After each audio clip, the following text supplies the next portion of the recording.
Hello, everyone, and welcome to the RealClear Politics Takeaway for Thursday, April 7th, 2022. I'm Tom Bevan, co-founder and president of RCP. I'm Carl Cannon, Washington Bureau Chief, although I'm in California this morning.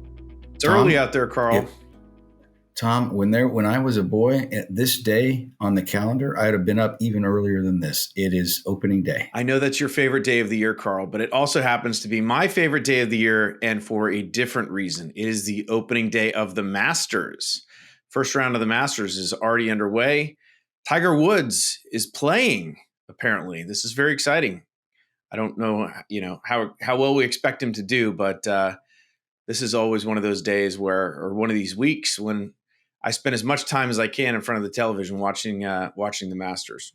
Tom, I mentioned I was in California. Last night I heard a couple of students. I was walking across the Stanford campus, and these two students didn't look to me like they knew baseball from golf, but one of them mentioned Tiger Woods, who went to school here, of course, and people are excited around the country about Tiger Woods, even if they're not golf fans. Yeah. Well, let's switch to politics for a second, Carl, and talk about do we have to? President, what's that? Do we have to? Yeah, I guess we have to. That's kind of our business. I want to talk real quickly about this scene from the White House the other day where Barack Obama was back for the first time. Joe Biden brought him back, and he kind of upstaged the president, the former president, upstaged the current president. And there were scenes of Biden sort of wandering around on the stage and then trying to get Obama's attention as Obama was glad handing folks in the crowd. What did you make of this? Was this something the White House should have expected? Did you think Obama acted appropriately in the way that he, managed himself during that event, or did he disrespect Biden, as some are saying, by just kind of ignoring him and soaking in all of the folks in the crowd who wanted to talk to him? Well, you've seen these clips on Twitter, Tom, and a lot of people have Biden, and they're edited, they're cut. That's what Twitter does, right? And they show Biden looks to be a doddering old man walking around and then putting his hand on Obama's shoulder, and Obama doesn't seem to notice. But Phil Wegman, our White House reporter, was at that event, and Phil had a different takeaway from it, Tom. As you know, the presence. Obama's got this charisma. It's still there, obviously, and Joe Biden is 79 years old. Those are two undeniable factors. But Barack Obama did not want Joe Biden to run for president. That Biden is there in the White House. These two can needle each other all they want, but the backstory is when Obama picked Biden, he picked him for an interesting reason. I mean, the really good politicians, if you put them in a sodium pentothal and made him tell the truth, they'd rather run for president alone. They'd rather not even have a running mate, and Biden nobody voted for that ticket because Biden was on it.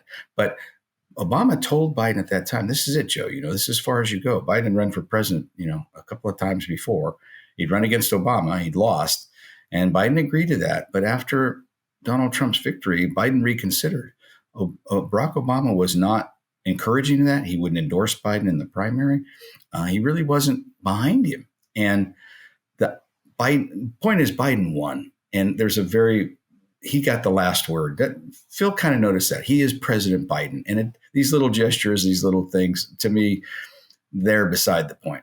Point is Biden persevered. And he persevered. And one of the skeptics he had to overcome was Barack Obama. And he did. Do you think that sticks in Obama's craw a little bit? I don't say that. I'm just saying that Biden got the last word. And these, we can read too much into these gestures and some of these young aides fawning over Obama or some of ex-Obama aides. They were happy to see the guy. They see Biden every day. So I'm not reading too much into that scene I'm just saying we can take a step back and look at a bigger historical picture. That's all I'm saying.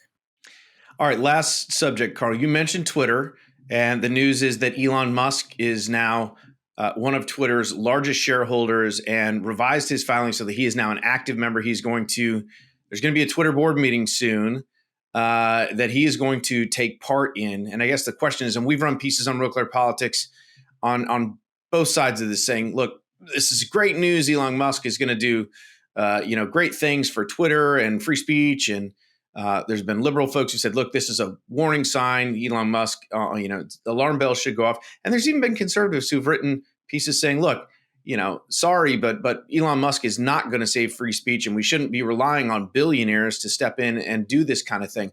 Where do you stand on this, Carl? Is this a good thing, a bad thing? Are you indifferent about it? At the very least, it's entertaining. I mean, Elon Musk has the flair for the dramatic, doesn't he? Well, I agree, and I don't know what his plans are, but my guess is he wants to disrupt the social media world the same way he did the automakers world, and he is a disruptor both by temperament and training. He's an entrepreneur. He sees things that aren't going the way he likes, and he steps in and tries to change them. I don't know exactly what changes he has in mind, but I don't know anybody who thinks Twitter is really great just as it is. Certainly not. All right, we will leave it there for this morning. I'm Tom Bevan, co-founder and president of RealClear Politics. And I'm Carl Cannon, Washington Bureau Chief. This is the RealClear Politics Takeaway for Thursday, April 7th, 2022. Play ball.